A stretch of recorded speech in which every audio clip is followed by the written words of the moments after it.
बंधु नमस्कार। मैं अपनी कविताओं और साहित्य की श्रृंखला में आज 2 कविताएं आप सबको सुनाना चाहता हूं और इस आशय से सुनाना चाहता हूं कि रामायण और महाभारत धारावाहिक चल रहा है। व्यक्ति का मनोविज्ञान, व्यक्ति के संवेग अनेक दृष्टियों से संचालित होते हैं और वह समाज का, दुनिया का, अपने परिवेश का उसके अनुसार मूल्यांकन करते हैं। इसी आलोक में मैं आपको अपनी एक कविता जिसका शीर्षक है बच्चा, उसे सुनाना चाहता हूँ।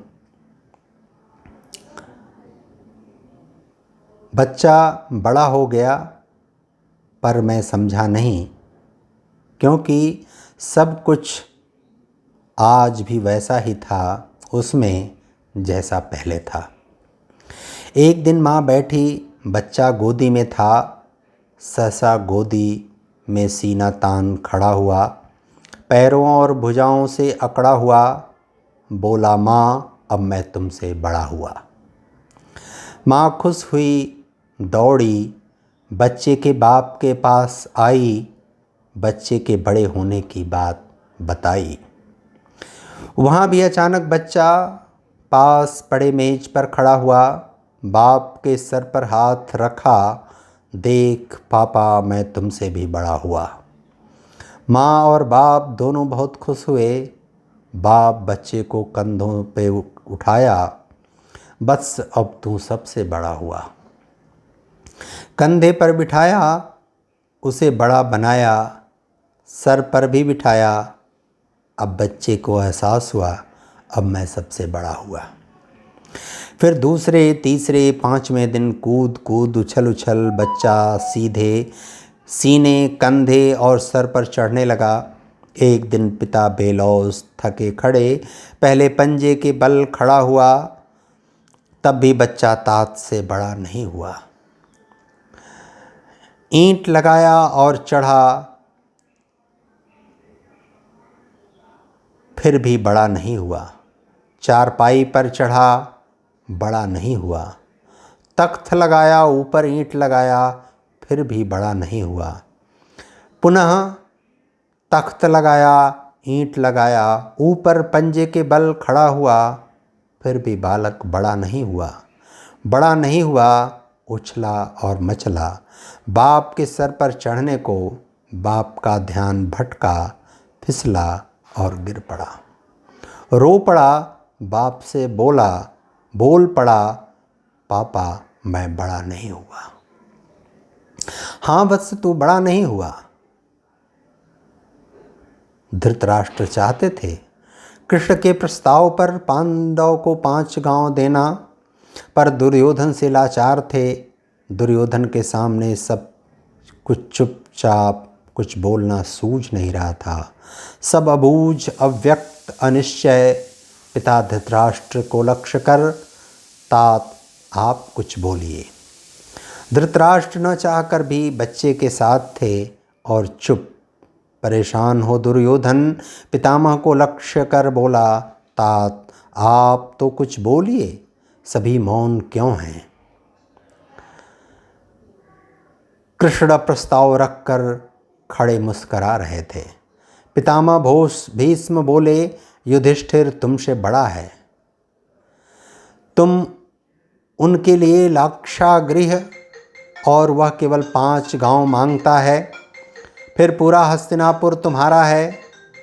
दुर्योधन 5 गांव क्या, सुई की नोक के बराबर भी नहीं दूंगा तात। आप भी पांडवों का पक्ष लेते हैं। श्री कृष्ण अब भी खड़े मुस्करा रहे हैं। झल्लाकर पितामह खड़े हुए, मैं तुम्हारा तात नहीं हूँ, मैं तुम्हारे तात का तात हूँ और तुम मेरे वत्स के वत्स। इसलिए सावधान हो जा वत्स, क्योंकि तुम श्री कृष्ण के मुस्कुराने का रहस्य नहीं जानते, क्योंकि तुम बड़ा होने का रहस्य नहीं समझते, क्योंकि तुम बड़ा नहीं बन सके हो।